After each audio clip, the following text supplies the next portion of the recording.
ये बात जो बीत गई सो बात गई। अब वो उन्होंने कह दिया, उन्होंने खुले मंच से कहा, नीतीश कुमार जी ने मोदी जी के सामने कहा कि मैं अब कहीं नहीं जाने वाला हूं। बार बार कहा, एक बार नहीं अनेकों बार कहा। तो जो उनको कमी अपने किसी कारण से वो बोले कि हम चले गए थे, हमें दुख है उस बात का, पश्चाताप है। और स्वाभाविक है कि नीतीश कुमार एक अच्छे रणनीतिकार के रूप में रहे हैं।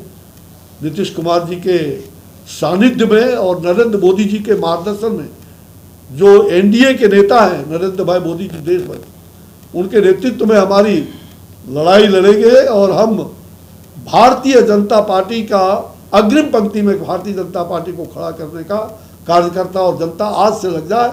अग्रिम पंक्ति में भारतीय जनता पार्टी रहेगी तो भारत बिहार की सरकार बनेगी। इसमें ये बड़ा मुद्दा है, हम समझ गए, हम लोग संविधान में बड़ा मुद्दा है। सब लोग का चेहरा तो आप देख रहे हैं, आप सब तो इसमें सबका चेहरा देख रहे हैं कि नहीं देख रहे हैं? तो ये दोनों को आप लोग गौण मत करिएगा। और जो बीत गई सो बात गई, जो चुनाव का बात अब हम आने वाले चुनाव में, अब आपने पूछा है तैयारी क्या है, तो हमारी तैयारी चल रही है। हमारे प्रदेश में नए अध्यक्ष ऊर्जावान फिर से नई दिशा लेकर के चलने का काम चल रहा है। और मेरा विश्वास है कि बिहार में जो मैं निकला हूँ यात्रा पर, शाहबाद मेरी प्रदेश अध्यक्ष से बात हुई और जायसवाल जी, जो हमारे दिलीप जायसवाल जी, मैंने कहा कि मैं यात्रा पर जा रहा हूँ और मेरी पहली यात्रा ये चुनाव के बाद है।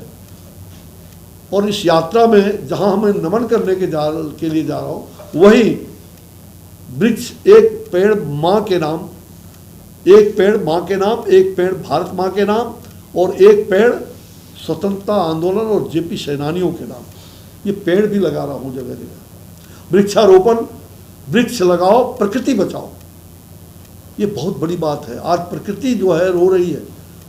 आज देख रहे हैं कि आप कहते हैं कि हमारे यहाँ जल नहीं है, हमारे यहाँ पानी में, खेतों में पानी नहीं जा रहा है। तो वृक्ष लगाओ, प्रकृति बचाओ, ये अभियान भी हमारा चलेगा। और आध्यात्मिक जो भगवान श्री राम का पराक्रमी राम, जो पराक्रम इसी शाहबाद की धरती, बिहार की धरती पर सिद्धाश्रम बक्सर में जो बाल काल में राम ने जो ताड़िका और स्वभाव का वध किया, ऐसे पराक्रमी राम को याद करने के लिए उनकी मूर्ति का बनाने का यह तो मेरा संकल्प है। लाखों लोगों को संकल्प, रामभद्राचार्य जी साधु संतों ने सनातन संस्कृति राम राज्य की ओर, इस मुद्दे को जो मैंने कार्यक्रम किया था 2022 में 11 दिन का, तो वो आज भी उस बात को कभी छोड़, इसलिए मेरा शाहबाद से पुराना हमारे पूर्वजों का भी संबंध रहा। हम वहीं से गाए जाते हुए गोरखपुर से, यहाँ से हमारी गर्रा कुलदेवी माता यही है, लेकिन हमारा संबंध तो जीवन के अंतिम सांस तक रहेगा। और मुझे लग रहा है कि हम आध्यात्मिक, सांस्कृतिक, पर्यावरण के दृष्टिकोण से और समाज को जगाने का काम,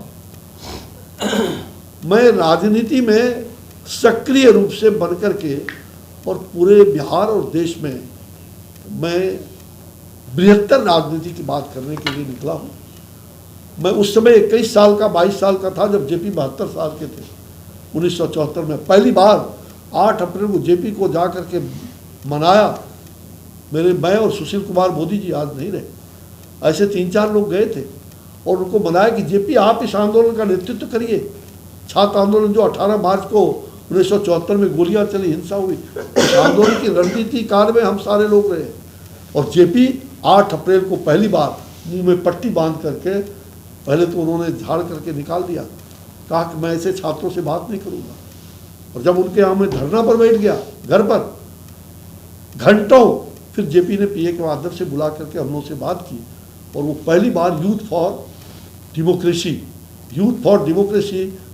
जो व्हीलर सीनेट हॉल, जिसका मैंने छात्र संघ में अध्यक्ष होने के नाते विवेकानंद भवन बना दिया, वहाँ उन्होंने पहली मीटिंग की थी छात्रों को।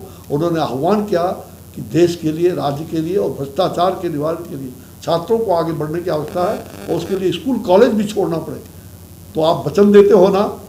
और उसके बाद जेपी ने उस आंदोलन को 8 अप्रैल 1974 को, हमला चाहे जैसा होगा हाथ हमारा नहीं उठेगा, अहिंसात्मक आंदोलन का सप्त क्रांति, संपूर्ण क्रांति की बात कह करके आगे बढ़ाया था। आज आवश्यकता है, जेपी उस समय 72 साल के थे, मैं 22वां साल में था, आज मैं 72वां साल में प्रवेश कर गया हूँ। मुझे जेपी के उस सपने को साकार करने के लिए लोकनायक जयप्रकाश नारायण के, महात्मा गांधी जिन्होंने अहिंसा को ही अपना, अहिंसा ही परोधर्म, तो आज हमें अहिंसा परोधर्म की बात करके और ऐसे तमाम जो इस प्रकार के बाजार हाट लगाने वाले, इनको हमें जवाब देने की आवश्यकता है। कुकर्म कभी दूर नहीं होगा, अच्छा विकास और कभी उसको कर लिया जाए। अच्छा 243 सीट है बिहार में, विधानसभा चुनाव आने वाला है, इसको लेके कितना लग रहा है, कितना मुझे लग रहा है, मैं तो इसी यात्रा पर निकला हूँ, पहली यात्रा देश में, ये नमन यात्रा हमारा और बिहार में निकला है।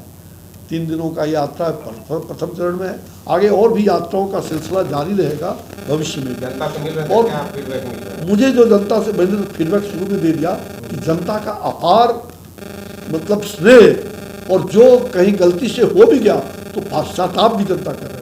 मैं रात में 10-10 बजे रात तक घर पर, हमारे बलराम मिश्रा जी हैं, शाहबाद के एक बहुत पुराने नेता हैं, 74 आंदोलन जेपी के सेनानी भी रहे बलराम मिश्रा जी। आप पूछ सकते हैं, कल रात में जो घरों में जो जा रहे हैं, वहाँ जो परिस्थिति है, तो गठबंधन हमारा रहेगा।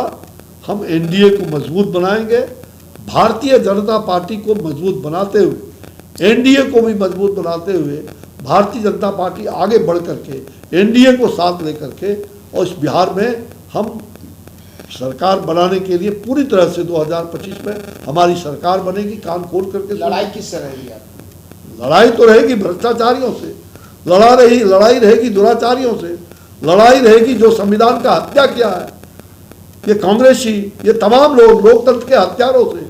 लड़ाई रहेगी जो लोग दुर्भाग्य से जनता को बरगलाते हैं।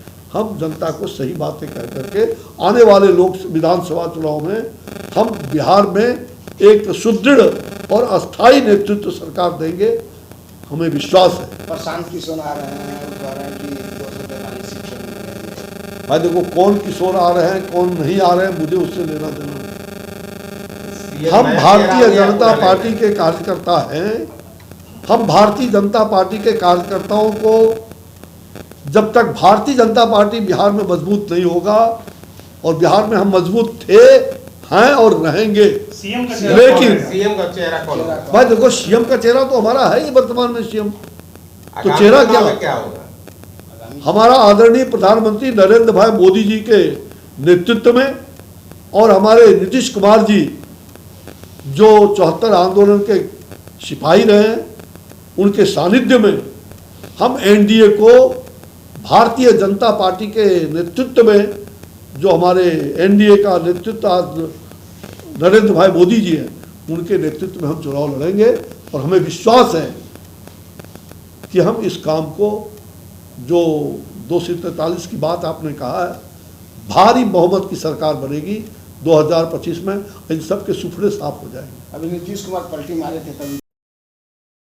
तमसो मां ज्योतिर्गमय गुरुकुल शिक्षा मंदिर संस्थान के साथ बनाए अपना भविष्य। रेगुलर और प्रोफेशनल कोर्सेज, सेकेंडरी और senior secondary courses, law, teachers training courses, pharmacy and nursing के साथ पैरामेडिकल में डायरेक्ट एडमिशन पाए। वेबसाइट विजिट करें या दिए गए नंबर पर कॉल करें। हमारा पता है गुरुकुल शिक्षा मंदिर संस्थान, कल्याण चौक, DS कॉलेज रोड, कटिहार। हमारा वीडियो अगर आपको अच्छा लगा हो तो आप हमारे वीडियो को शेयर करें, लाइक करें, हमारे चैनल को सब्सक्राइब जरूर करें। धन्यवाद।